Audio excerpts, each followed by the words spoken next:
Assalamualaikum warahmatullahi wabarakatuh. Perkenalkan, nama saya Raditya Alifasal Nugroho dengan NIM 1919-1050-1059 dari program studi perencanaan wilayah dan kota Universitas Jember angkatan 2019. Nah, pada kesempatan kali ini saya akan memaparkan hasil review jurnal sebagai bentuk tugas dari ujian tengah semester mata kuliah perencanaan pertanian industrial.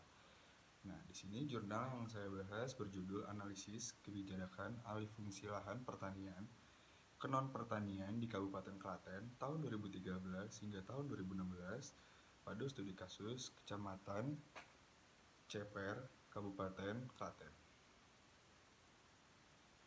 Nah, baiklah, di sini ada 4 topik pembahasan yang akan saya bahas. Yang pertama yaitu ada isu permasalahan terkait konversi lahan pertanian. Yang kedua, dampak konversi lahan pertanian. Yang ketiga, studi kasus permasalahan terkait konversi lahan pertanian. Yang keempat, ada solusi dalam menangani konversi lahan pertanian.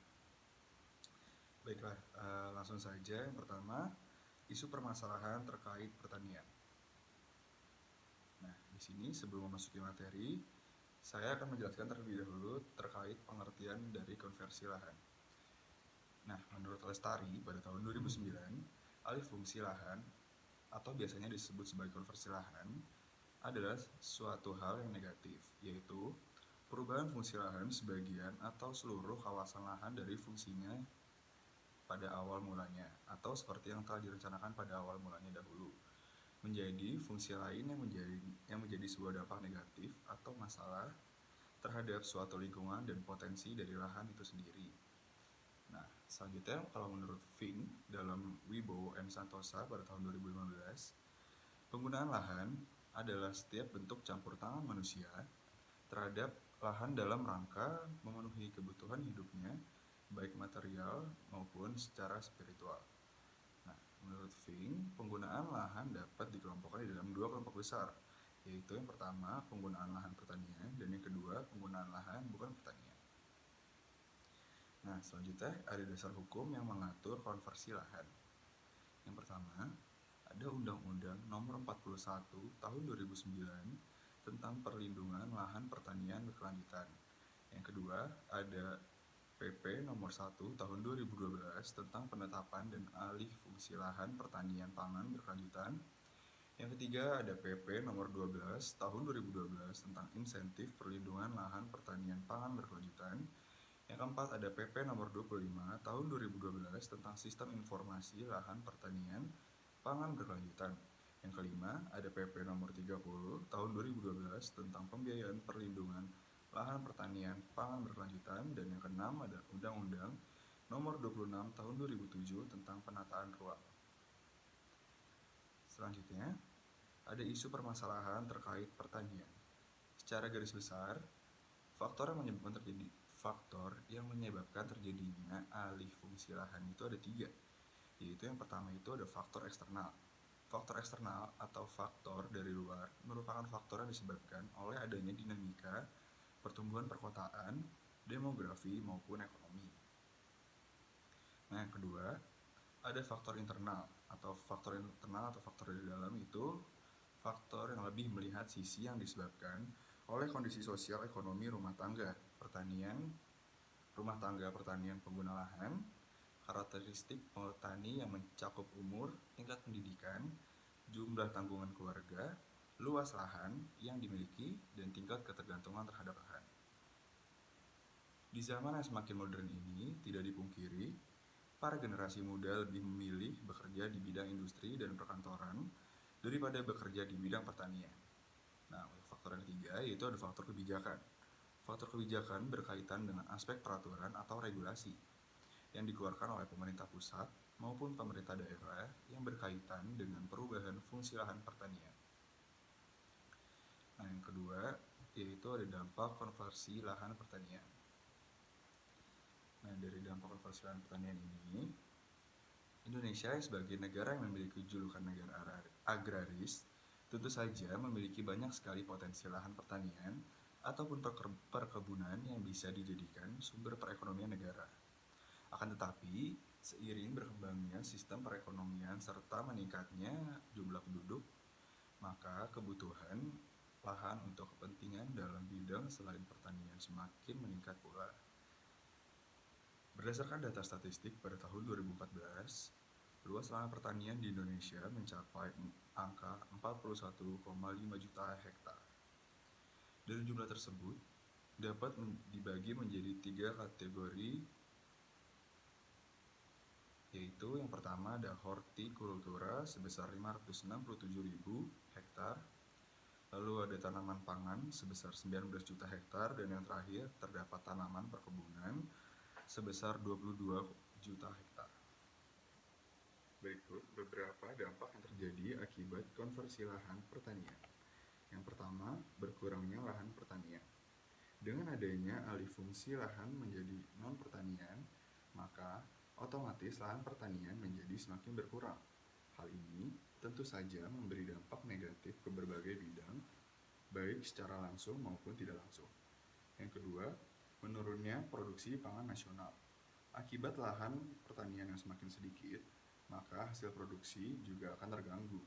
Dalam skala besar, stabilitas pangan nasional juga akan sulit tercapai, mengingat jumlah penduduk yang semakin meningkat setiap tahunnya, sehingga kebutuhan pangan juga bertambah.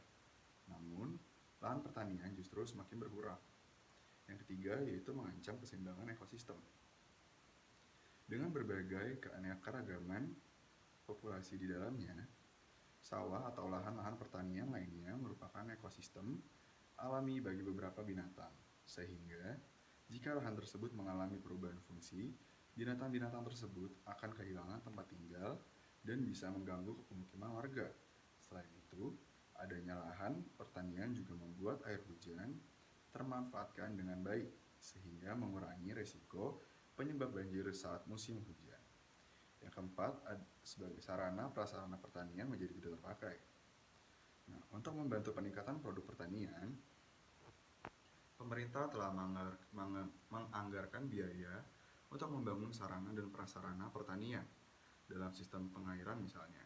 Akan banyak kita jumpai proyek-proyek berbagai jenis irigasi dari pemerintah, mulai dari membangun bendungan, membangun drainase, serta infrastruktur lain yang ditunjukkan untuk pertanian. Sehingga, jika lahan pertanian tersebut beralih fungsi, maka sarana dan prasarana tersebut menjadi tidak terpakai lagi. Nah, yang kelima, banyak buruh tani kehilangan pekerjaan. Buruh tani adalah orang-orang yang tidak mempunyai lahan pertanian, melainkan menawarkan tenaga mereka untuk mengolah lahan orang lain yang butuh tenaga. Sehingga, jika lahan pertanian beralih fungsi dan menjadi semakin sedikit, maka buruh-buruh tani tersebut terancam akan kehilangan mata pencaharian mereka. Nah, yang keenam, harga pangan semakin mahal. Ketika produksi pertanian semakin menurun, tentu saja bahan-bahan pangan di pasaran akan semakin sulit dijumpai.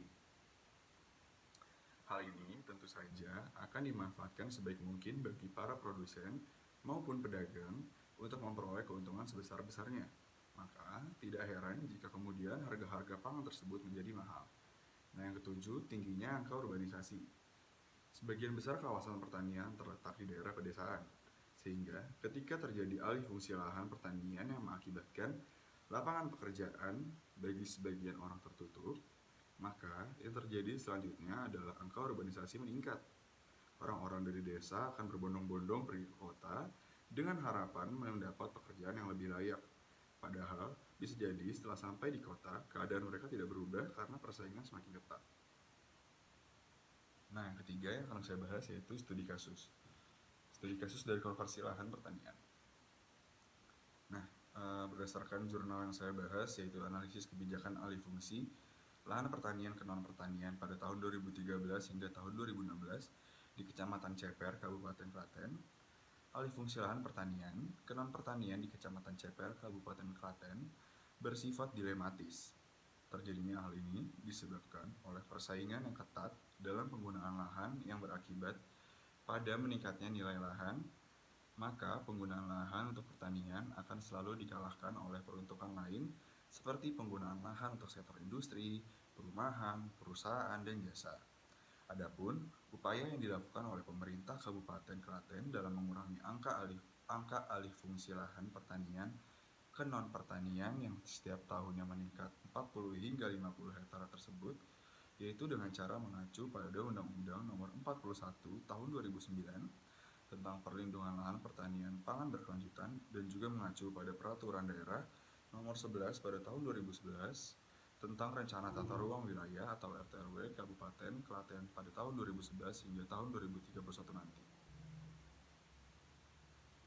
Kecamatan Ceper memiliki penataan tata ruang desa atau PTRD untuk mengukur kelayakan strategis terkait alih fungsi lahan pertanian. Jika sesuai dengan PTRD, maka dapat untuk dialihfungsikan lahan pertaniannya tersebut. PTRD merupakan bentuk dari kemandirian desa yang diberikan oleh tingkat kabupaten, di mana desa dituntut untuk mandiri dalam mengatur daerahnya. Namun, dengan adanya kebijakan pemerintah daerah Klaten tersebut dalam memberikan wewenang kepada pemerintah desa dalam mengelola desanya sendiri, hasilnya ternyata tidak sesuai seperti yang diharapkan. Karena desa yang mengatur sendiri atau yang telah menerapkan PTRD tersebut, daerahnya banyak dari pemerintah desa tersebut yang telah salah langkah dalam menerapkan penataan tata ruang desa tersebut. Seharusnya hal ini tidak boleh dilepas begitu saja dan tetap perlu dibantu oleh pemerintah kabupaten, sehingga dengan adanya kerjasama yang baik antara kabupaten dan kecamatan bahkan hingga ke tingkat kelurahan, tentunya akan menciptakan desa yang teratur yang sesuai dengan kebijakan pemerintah. Nah, kebijakan lain dari pemerintah kabupaten, khususnya Kecamatan Ceper, dalam menangani permasalahan alih fungsi lahan pertanian ke non-pertanian yang setiap tahunnya meningkat, yaitu dengan cara merangkul pada penyuluh pertanian lapangan atau PPL yang ditugaskan langsung dari Dinas Pertanian Kabupaten Klaten yang ditempatkan langsung pada setiap kecamatan-kecamatan di Kabupaten Klaten. Nah, yang keempat yang akan saya bahas yaitu solusi dalam menangani konversi lahan pertanian. Di sini solusi dalam menangani konversi lahan pertanian atau cara pengendalian lajur alih fungsi lahan pertanian ke non pertanian yang setiap tahunnya semakin meningkat di Kecamatan Ceper, yaitu dengan cara memberikan fasilitas kepada petani agar giat dan tekun dalam menggarap lahan atau sawahnya, sehingga tidak akan terpengaruh oleh para investor dan juga nilai ekonomi tanah yang tinggi. Namun, cara-cara atau solusi yang lainnya yang dibutuhkan untuk menangani alih fungsi lahan yang semakin meningkat, yaitu yang pertama ada intensifikasi. Yang dimaksud dengan intensifikasi yaitu cara pengelolaan pertanian dengan baik untuk meningkatkan hasil pertanian dengan menggunakan berbagai sarana yang ada, seperti pengelolaan tanah yang baik, irigasi yang teratur, pemilihan bibit yang unggul, pemupukan yang berkualitas baik, dan pemberantasan hama dan penyakit tanaman. Nah, yang kedua yaitu ada penambahan sarana dan prasarana seperti yang pertama, benih, yang kedua pupuk yang bersubsidi, dan yang ketiga alat mesin pertanian yang mana semua diberikan langsung pada kelompok tani. Yang ketiga yaitu ada penyuluhan yang dilakukan oleh PPL yang ditugaskan secara langsung oleh Dinas Pertanian Kabupaten Klaten yang ditempatkan pada setiap kecamatan di Kabupaten Klaten. Dan penyuluhan dilakukan pada setiap pasaran atau tiap bulan pasti ada penyuluhan pertanian. Nah, yang keempat, pajak diringankan atau bahkan pajak tanahnya itu dibebaskan. Strategi seperti ini sangat baik untuk menunjang keinginan petani untuk menggarap sawahnya, sehingga mengurangi beban petani dan para petani tidak kesusahan dalam membayar pajak tanah. Nah, mungkin itu saja yang bisa saya sampaikan dalam pemaparan materi hasil review jurnal saya. Kurang lebihnya mohon maaf. Saya ucapkan terima kasih. Wassalamualaikum warahmatullahi wabarakatuh.